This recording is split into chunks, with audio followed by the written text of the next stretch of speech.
Bom dia, irmãos. Com temor e tremor que nós estamos aqui mais uma vez. E eu estava pensando, a gente sempre pensa o que vai falar na introdução de uma mensagem, né? Eu queria louvar o Senhor, porque em todos esses anos na vida, buscando o Senhor nunca deixou de falar conosco. O Senhor sempre tem uma palavra nova. Mesmo quando o assunto parece ser o mesmo, o seu falar é novo. Né? O apóstolo João falava, de novo lhes falava Jesus. O Senhor está sempre falando para cada um de nós. Né? Ainda bem, glória a Deus por isso. Né? Eu estava algumas semanas pensando, Senhor, o que o Senhor quer que seja falado lá? No domingo de manhã, né? E eu passei por vários assuntos, vários. Só que eu fiquei com as últimas mensagens na minha cabeça, né? As últimas 4, 5 mensagens, todas elas tiveram, para mim, eu vi isso, um direcionamento. Né? Em todas elas, nós vimos falar sobre arrependimento. Aí, por isso, o título, né? Ele é bem curtinho, o versículo, Lucas 11. Lucas 11, versículo 4. Perdoa os nossos pecados. Perdoa os nossos pecados. Hoje nós cantamos o hino C42, ele fala, no pecado estava imerso todo o meu ser, sem nenhum caminho para seguir. Mas essa era a nossa condição, antes de conhecer o Senhor. Essa é a condição de todo homem, criança ou velho, que não conhece o Senhor, que não teve uma experiência com o Senhor. Nós estávamos imersos, todo o nosso ser, sem nenhum caminho para seguir. Mas, vendo Deus, a minha lastimável condição, o seu Filho deu por me amar. O que nós fizemos agora de manhã aqui, a partir do pão, é declarar a vitória do Senhor sobre esse pecado. O pecado que ia nos levar à morte eterna. O Senhor veio na cruz e pagou por cada um de nós. Por cada um de nós. No verso 2 ele fala, a lei demonstrou ao homem a sua condição. O seu trabalho para Deus é vão. Tudo que eu fizesse naquela condição anterior para Deus, não valia, porque era meu esforço. Mas, em seu propósito, Deus quer vir trabalhar neste homem, em mim, em cada um de vocês. Neste homem que criou para si. Quando o Senhor morreu, ele ressuscitou, ele se tornou o Espírito que dá vida, ele entrou dentro de nós. Agora, esse Espírito quer trabalhar em nós. Ele quer trabalhar em nós. Irmãos, é no presente, não é no futuro e nem hoje ele quer trabalhar em cada um de nós. Trabalhar o quê, irmãos? Essa vida que foi plantada dentro de mim, dentro de cada um de vocês, quando nós confessamos que Jesus Cristo é o Senhor. Por isso eu resolvi falar sobre perdoar os pecados. Nós já vamos chegar lá, irmãos. Eu queria primeiro fazer um breve resumo das últimas mensagens, para os irmãos entenderem por que falar do pecado. Na mensagem foi falado da ovelha perdida, o Elcio falou, eu anotei alguns pontos. Eu vou falar só os pontos que eu achei que tem a ver com a mensagem, né? Aos olhos do Senhor, todos os seus filhos, todas as ovelhas, são preciosos. O Senhor não quer que nenhum se perca. Nenhum se perca. Por isso o Senhor quer trabalhar. O Senhor move todo o seu reino com os seus anjos para que possamos ser cuidados, vigiados, observados, para que nada escape ao olhar de Deus. Deus está nesse momento, com toda a sua milícia de anjos e arcanjos, olhando por mim, por você, por cada um de nós, pelo bebê que está no teu ventre, irmã. Ele está olhando, cuidando. Ele está olhando por nós. E esse reino que o Senhor que está lá nos céus e que nós queremos que venha para essa terra, é um reino dinâmico e ativo, não um reino parado, irmãos. Existe todo um trabalho lá em cima, voltado para que o homem não se apenas seja salvo, chegue ao pleno conhecimento da verdade, mas reine com ele. Outro ponto, a porta de entrada para o reino é ser como uma criança. Sermos simples e obedientes. Em outras palavras, a palavra que eu usei para sintetizar isso, esvaziar-nos. Filipenses 2, nós vamos chegar lá daqui a pouco, irmãos. Arrependimento. A outra mensagem, após essa, foi sobre o ensinamento, o ensino de Jesus, foi o irmão Antônio que falou. Alguns pontos. A palavra tem o poder de produzir transformação na nossa vida. Irmãos, essa transformação que o Senhor fala aqui, esse trabalho, é a transformação da palavra de Deus dentro de nós. Hebreus, capítulo 4, versículo 12.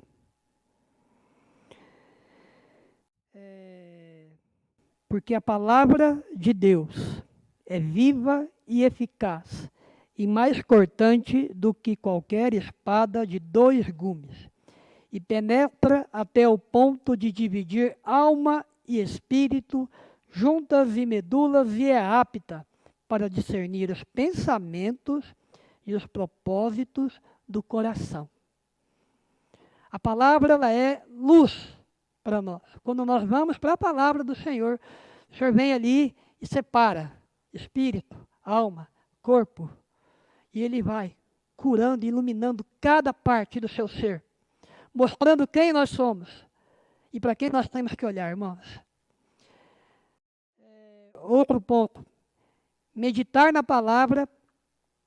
Quando nós meditamos na palavra, nós somos resgatados do mundo. Mas isso é algo maravilhoso, irmãos.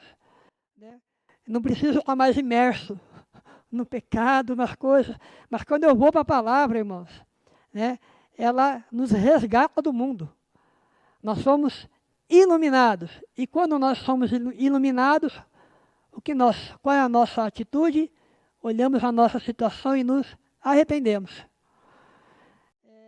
A palavra nos fortalece para resistir ao dia mau. Quem aqui não passa por dias maus, irmãos? Quem aqui não passa por dias maus? Mas a palavra, ela nos fortalece para resistir ao dia mau. E o último ponto, ame a sabedoria e ela cuidará de você. Ame a palavra e ela vai cuidar de mim, de cada um de nós. Depois, a próxima mensagem foi, o Zé Luiz falou sobre o valor e a prática do arrependimento. Aqui já está explícito a questão do arrependimento. 2 Pedro, estou passando rapidamente, irmãos, porque eu realmente fiquei impressionado com essa questão do arrependimento, irmãos. 2 Pedro, Senhor Jesus, 3:9. 2 Pedro 3:9. Aqui. Não retarda o Senhor a sua promessa, como alguns a julgam demorada. Pelo contrário, Ele é longânimo para convosco, não querendo que nenhum pereça. Ovelha perdida lá. Nenhum pereça. Senão que todos cheguem ao arrependimento. Todos, irmãos, todos cheguem ao arrependimento. O Evangelho nos conduz ao arrependimento. Daí foi falado as seis fases para se chegar no arrependimento. Tinha mais, mas ele pontuou essas seis, né? 1, percepção, perceber o pecado. Quando a palavra vem para você e para mim, percebemos o pecado. 2, nos entristecemos por ter pecado. 3, depois da tristeza, nós podemos confessar os nossos pecados. Depois vem a vergonha por ter pecado. Após a vergonha vem a raiva ou o ódio. Puxa, como é que eu fiz isso de novo? Por que eu fiz isso de novo? E tem uma explicação do porquê que nós fazemos isso. Está mais para baixo. E o último é o ponto crucial. Depois de todos esses pontos, nós olhamos e nos convertemos. O filho pródigo, levantar e foi. Estava num caminho, foi para outro caminho. Então o arrependimento passa por todas essas fases. E o que motiva o arrependimento? Qual é a motivação? O irmão citou 3 pontos. É a alegria do céu? É o medo do inferno e e o que vai acontecer lá? Ou é o amor a Deus e ao próximo? Bom, todas elas, eu acho, não é só uma, eu acho que todas elas. É o amor a Deus, amor ao próximo, alegria de estar no céu e realmente ter temor das coisas que vão acontecer. Não é apenas o amor. Eu acho que os 3 pontos são que influenciam nós a nos motivar a arrepender. Semana passada, a última mensagem aqui do resumo, Sérgio Pontes falou sobre os 2 filhos perdidos. Como eu falei no começo, a gente sempre acaba repetindo algumas coisas. O senhor fala de novo, mas esse falar novo sempre traz algo novo para a gente. Esse falar da mesma coisa traz algo novo para a gente. Falou do filho pródigo, né? Eu não vou entrar, mas só os pontos. Pródigo significa aquele que gasta em excesso e é o esbanjador. Eu tinha uma ideia errada disso, achava que era pecador, mas não, pródigo é o gastador, esbanjador. E daí foi citado que Deus, ele é pródigo, positivamente falando, porque ele não tem limites para dispensar a sua bênção para cada um de nós, irmãos. Ele quer esbanjar a bênção. Ele é o Deus Todo-Poderoso, o Rei da Glória, o Criador dos céus e da terra, do universo, e Ele quer dispensar tudo isso para o homem. Ele é o esbanjador das riquezas, positivamente falando.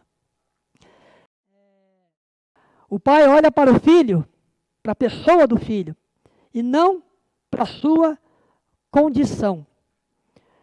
Anda na minha presença e ser perfeito, não é o contrário, tem que ser perfeito para ir na presença do Senhor, mas anda na minha presença e ser perfeito. O Senhor se compadece de nós. O arrependimento e a conversão do filho mais novo, ele se arrependeu, irmãos, ficou claro. Ele se arrependeu quando ele viu a situação dele, ele voltou para o pai, ele aceitou o pai, e o pai aceitou ele novamente. O pai aceitou ele novamente. Né? O arrependimento, o filho mais novo, ele representa, foi visto lá, os publicanos e os pecadores. Né? Imagine o filho mais velho. O filho mais velho representa os escribas, fariseus, os religiosos. O Senhor também foi lá, o pai foi lá conversar com o filho, saiu da festa, foi conversar com o filho, chamou o filho, falou, vamos comemorar, porque o teu irmão estava morto. E hoje ele revive. Tudo que é meu é teu. Mas interessante que eu fiquei impressionado que a parábola termina aí, do pai falando para o filho. A festa está lá, tudo é teu. Mas a gente não ficou sabendo se esse filho entrou ou não entrou na festa. E eu fiquei checado com isso, irmãos. Às vezes, fazemos coisas para o Senhor, somos fiéis no trabalho, mas nós entramos na presença do Senhor para estar com Ele? Nós desfrutamos do que Deus é ou apenas do que Ele nos dá? Senhor Jesus. Por isso, precisamos nos arrepender.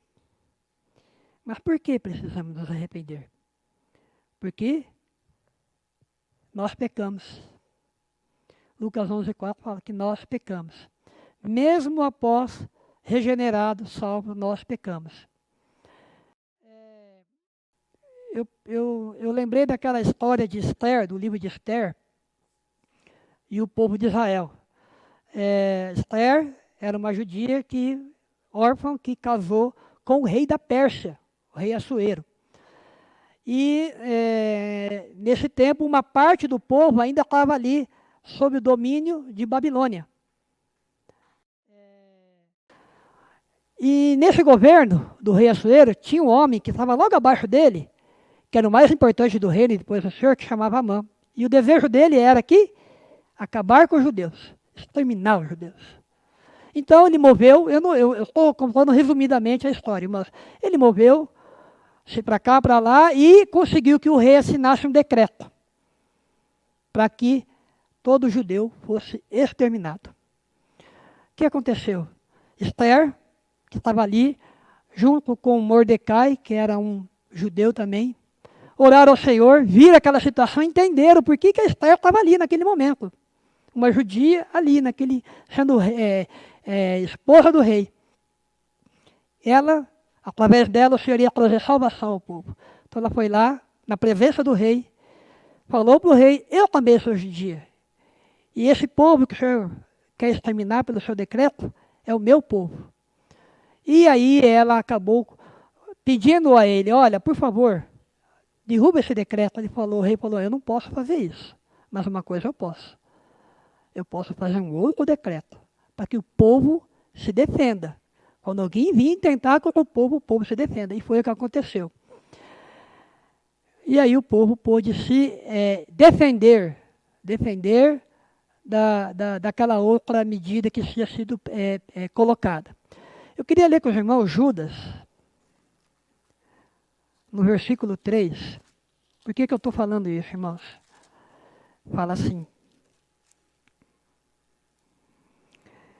amados, o título aqui do livro é Dever do Cristão Pelejar pela Fé.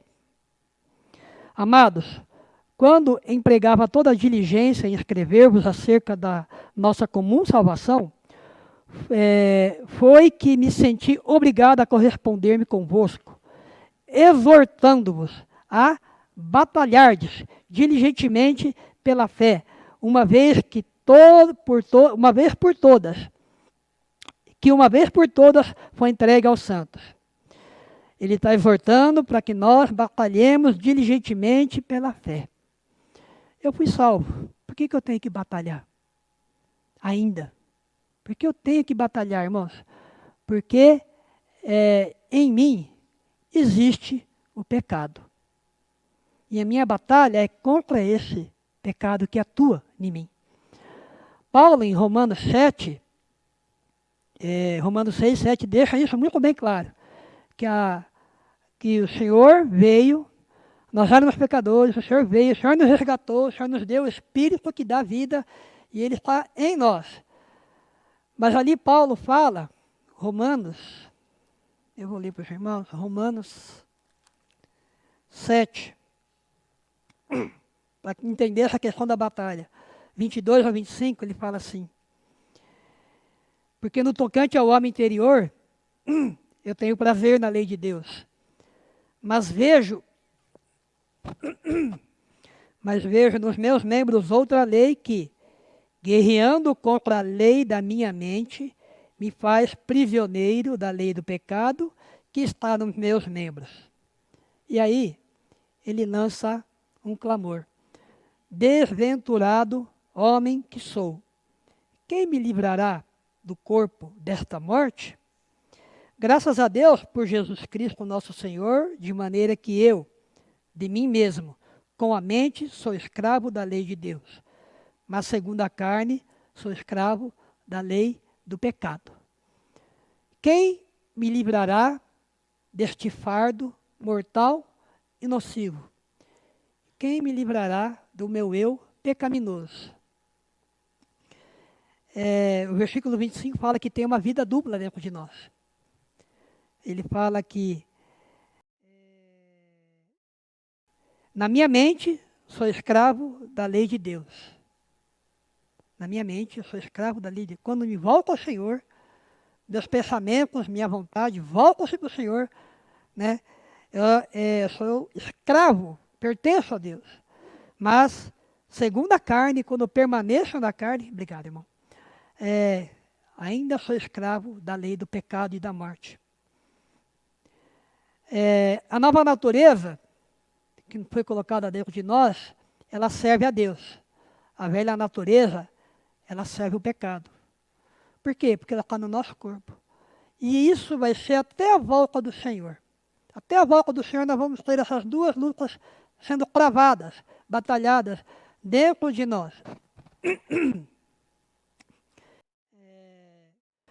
Paulo fala que tem uma guerra dentro de nós. Se nós tivermos consciência do que habita dentro de nós, na nossa carne, nós veremos quão santo é Deus e nós vamos clamar por libertação. Esse pecado, os irmãos já sabem, ele foi introduzido lá em Adão. Esse pecado, ele nos torna nossos corpos mortais. Irmãos, é uma doença isso. É uma doença. E toda doença, ela tem uma raiz, ela tem uma fonte causadora. E não tem como a gente tratar uma doença adequadamente, com força, se nós não formos até o fundo da sua origem. Então, voltando para nós, qual é a origem do pecado? E qual é o remédio para o pecado? Eu vou entrar em Filipenses. Nós já vimos bastante Filipenses nos últimos dias, irmãos. Filipenses 2,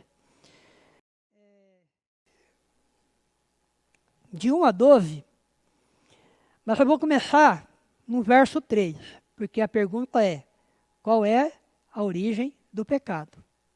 Então, verso 3, ele fala assim, nada passais por partidarismo ou vanglória, mas por humildade, considerando cada um os outros superiores a si mesmo. Irmãos, tem duas palavras aqui, irmão. Partidarismo e vanglória. Esse é a raiz da doença, irmãos. Partidarismo é a palavra eritéia, discórdia. Partidarismo, tomar partido. Quem paga melhor, quem me dá a melhor oportunidade. É um mercenário.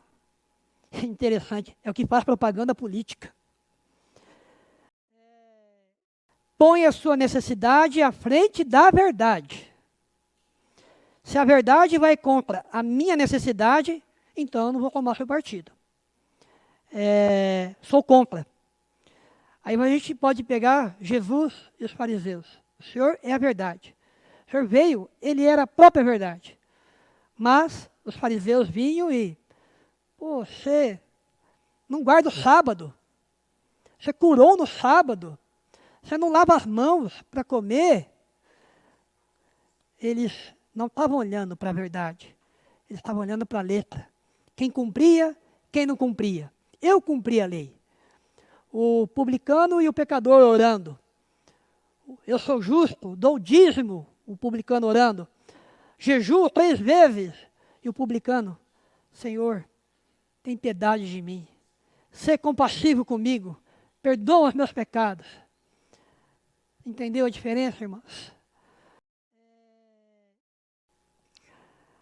O que governa o nosso relacionamento é a verdade ou são as nossas necessidades? Isso com relação ao Senhor. Quando nós vamos diante do Senhor. O nosso relacionamento é para que nós nos cedamos à verdade ou apenas um relacionamento onde nós levamos as nossas necessidades? Partidarismo ou eritéia é um espírito de rivalidade pessoal. Rivalidade, irmãos. Os irmãos lembram de Abel?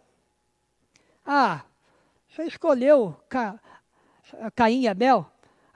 O Caim falou, o senhor escolheu Abel, eu fiz melhor. Eu fui lá no campo, tirei as ervas, limpei o solo, arei, plantei, arreguei, cuidei, está aqui. O Abel ficou só cuidando das ovelhas. O senhor falou para ele, olha, se você mudar a sua mente, a sua opinião, é certo que você vai aceito.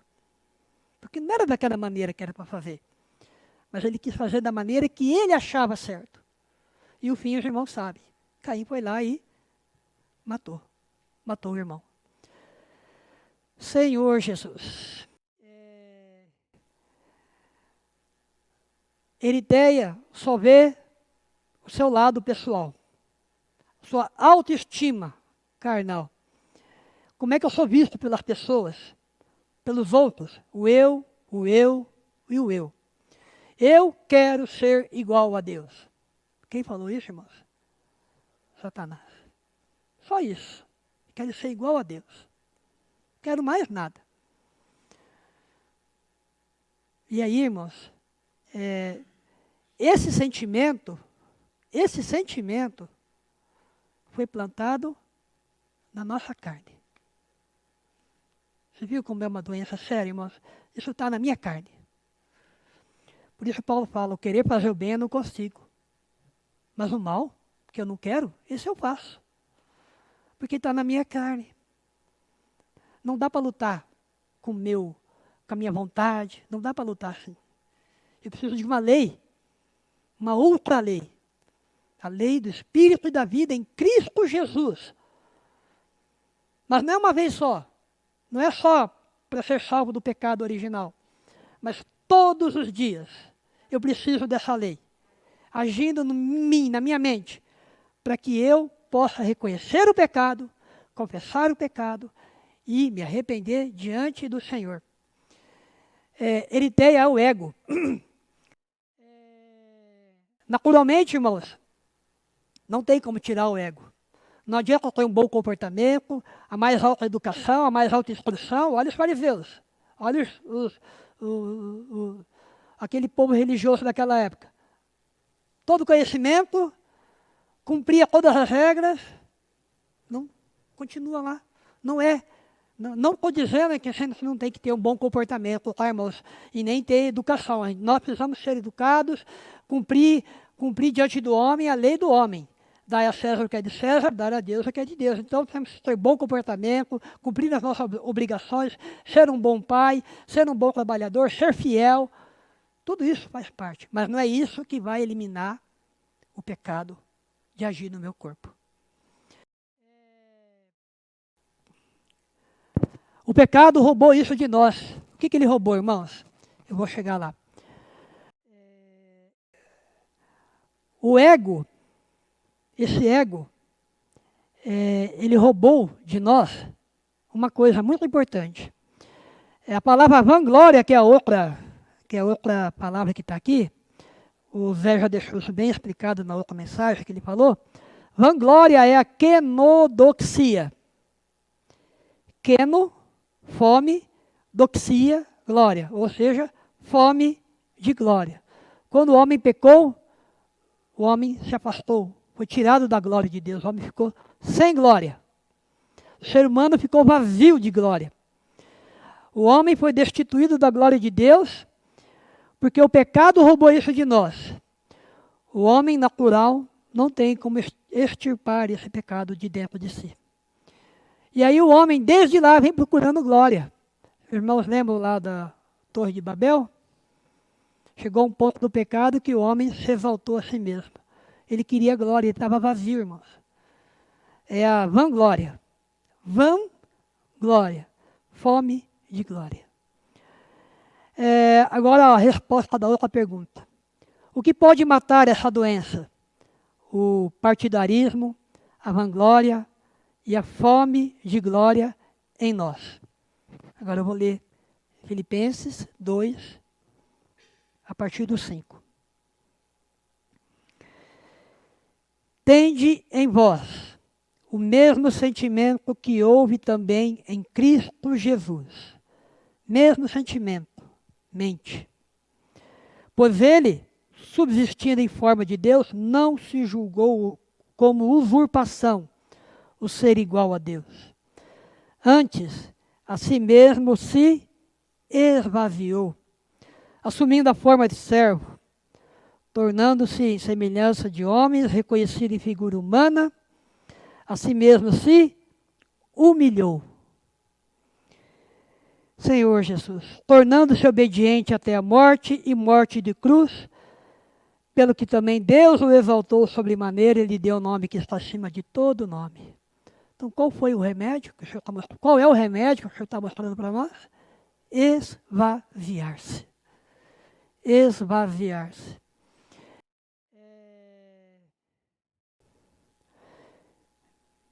Filipenses 2, também aqui, 1 e 2. Se há, pois, alguma exortação ou encorajamento em Cristo, alguma consolação de amor, alguma comunhão no Espírito, se há entranhados afetos e misericórdias, completai a minha carreira, a minha alegria, de modo que penseis a mesma coisa, tenhais o mesmo amor, sejais unidos de alma, tendo o mesmo sentimento. Totalmente oposto à glória humana, totalmente oposto ao ego. Verso 1 aqui, ele fala de exortar. Exortar é encorajar. O Senhor está estimulando, encorajando, incentivando nós nos voltarmos a Cristo. Consolação. Atos 2, 42. Atos 2, 42. A palavra, minto, irmãos, perdão. Atos 9, 31. Diz que a igreja cresce quando caminha no temor do Senhor e no conforto do Espírito Santo. Quando nós vamos na presença do Senhor, nós temos consolação, nós somos consolados. Aí depois ele fala comunhão do Espírito. Aí sim, Atos 2, 42. Comunhão, aparece essa palavra comunhão lá em Atos 2, 42, que é koinonia. Comunhão, compartilhar, parceria, fraternidade. É a comunhão realizada pelo Espírito Santo entre os crentes, unindo-os uns aos outros e ao Senhor Jesus Cristo. E ele continua no versículo.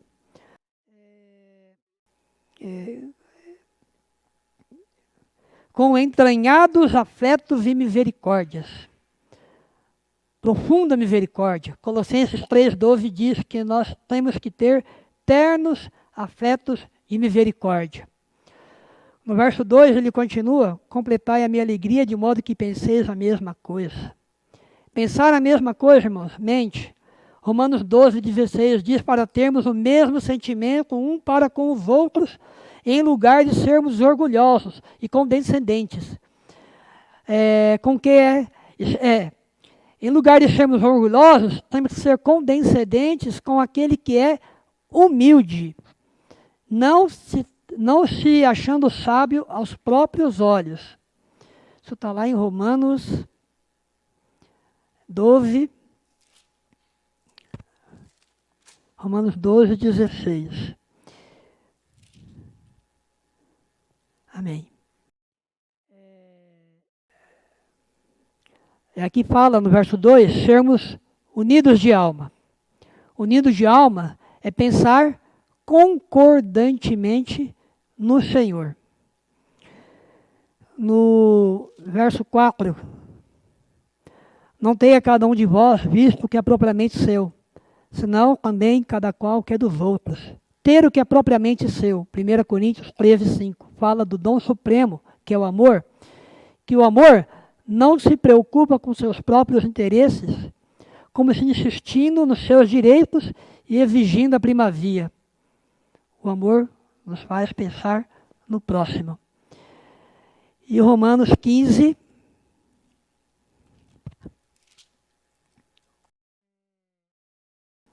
e 2. Ora, nós que somos fortes devemos suportar as debilidades dos fracos e não nos agradar-nos a nós mesmos. Portanto, cada um de nós agrade ao próximo no que é bom para a edificação. Porque também Cristo não se agradou a si mesmo, Antes, como está escrito, ele vem falando tudo que o Senhor sofreu, todo o seu esvaziamento. Irmãos, esvaziar-se, arrepender-se. Essa é a chave, irmãos, para nós lidarmos com o pecado que está em nós. Filipenses 1:27. Viver acima de tudo, de modo digno do Evangelho de Cristo. O que é o Evangelho de Cristo, irmãos? É a palavra.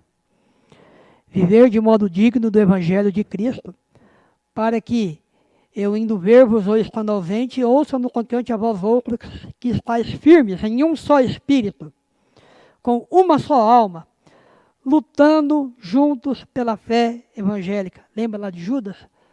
Lutando. Não é ficar estático esperando o Senhor fazer, lutando pela fé evangélica. E o que a gente pode chamar de luta, irmãos? Como nós podemos lutar? Não apenas como indivíduos, mas como comunidade, como filhos de Deus.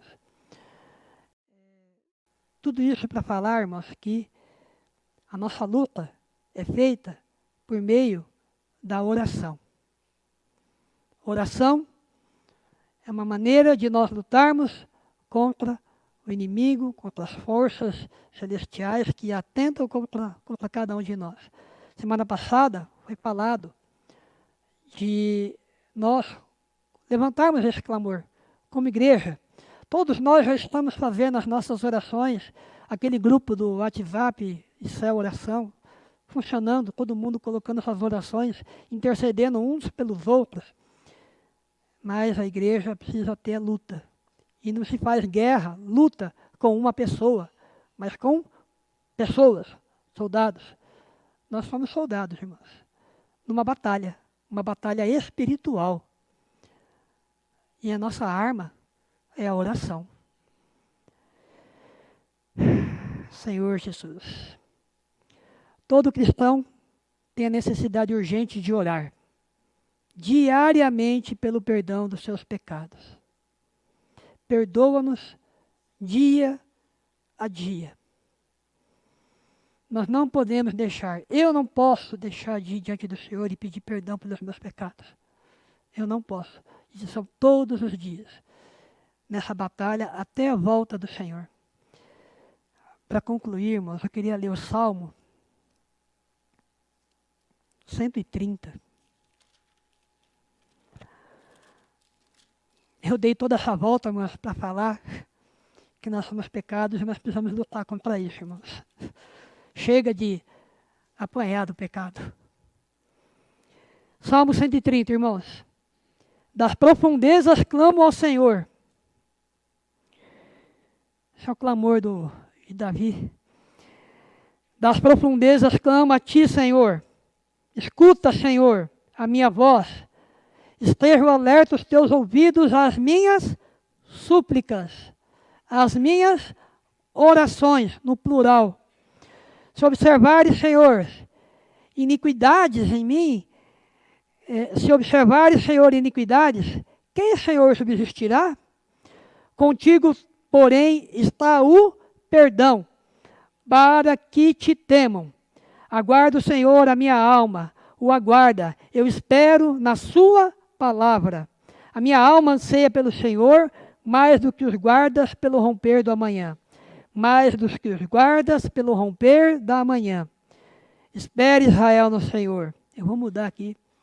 Espera, Israel, no Senhor. Pois no Senhor há misericórdia, nele a copiosa redenção. É Ele quem redime Israel de todas as suas iniquidades. Senhor Jesus, nessa manhã nós queremos ir diante do Senhor. Obrigado pela tua palavra que é abundante. Que essa luz possa estar iluminando nossos corações, Senhor. Todos os dias, nos dando um coração de arrependimento, um coração de buscar a Ti, de orarmos individualmente, mas lutarmos junto com os irmãos essa batalha, Senhor, para que naquele dia todos nós possamos estar na Tua presença. E novamente temos a glória que vem do Senhor. Amém.